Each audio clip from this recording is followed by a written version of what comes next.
ఉదయే బ్రహ్మస్వరూపం మధ్యాహ్నే తు మహేశ్వరః సాయంకాలే తు స్వయం విష్ణుః త్రయామూర్తి దివాకరః. ముందుగా సూర్య భగవానునికి నమస్సుమాంజలి తెలియజేస్తూ యోగ విద్యను అందించిన ఆదియోగి పరమశివునికి, ఆ మహాయోగ విద్యని మనకి పతంజలి మహర్షి యోగశాస్త్ర రూపంలో అందించారు. వారిరువురి పాదపద్మములకు నమస్కారాలు. మన యోగ విశిష్టతను, గొప్పదనాన్ని ఋగ్వేదంలో ఉన్న మహానుభావులు తెలియజేస్తే దానిని ప్రపంచవ్యాపితం చేసిన దార్శనికులు మాత్రం గౌరవ ప్రధానమంత్రి శ్రీ నరేంద్ర మోదీ గారు. భారతీయ సనాతన ధర్మం తాలూకు విశిష్టతను యోగా ద్వారా విశ్వవ్యాపితం చేసిన ఘనత ఆయన సొంతం.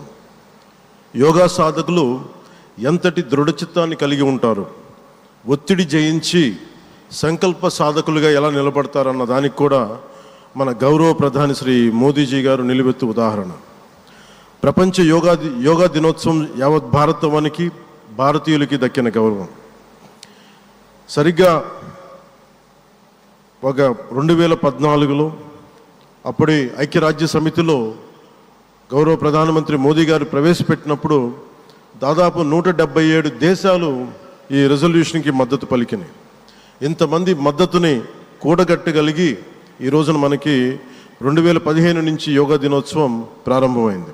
ఈ రోజున గౌరవ ప్రధానమంత్రి మోదీజీ గారి పిలుపు మేరకు మనం మొదట విశాఖ 11వ యోగా దినోత్సవ సంబరాలకు వేదిక అయింది. శ్రీ మోదీజీ గారి సమక్షంలో గౌరవ ముఖ్యమంత్రి వర్యులు శ్రీ చంద్రబాబు నాయుడు గారి కృషితో ప్రపంచ రికార్డుకు వేదికగా నిలిచింది. విశ్వనరులు మోదీజీ గారి పిలుపు మేరకు యోగా ఒక వన్ ఎర్త్ వన్ హెల్త్, ఈ ఆరోగ్యం థీమ్ని ఈ వేదిక నుంచి ప్రతి ఒక్కరూ ముందుకు తీసుకెళ్లాలని మనస్ఫూర్తిగా కోరుకుంటూ, ఇక్కడ ఆసీనులైన మీ అందరికీ, ఇక్కడికి వచ్చేసిన ప్రతి ఒక్కరికి కూడా పేరు పేరున నా హృదయపూర్వక వందనాలు, నమస్కారాలు.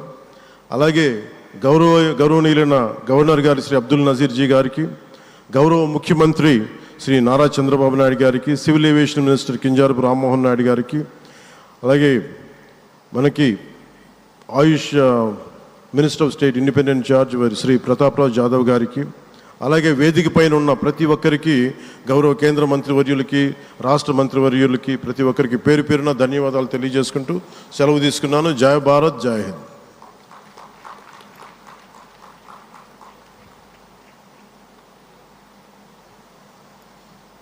ఇప్పుడు మన గౌరవనీయులైన ముఖ్యమంత్రి గారిని, ప్రధాని గారికి అంగవస్త్రాన్ని అందించి జ్ఞాపికని బహూకరించి స్వాగతం పలకవలసిందిగా మనవి చేస్తున్నాం.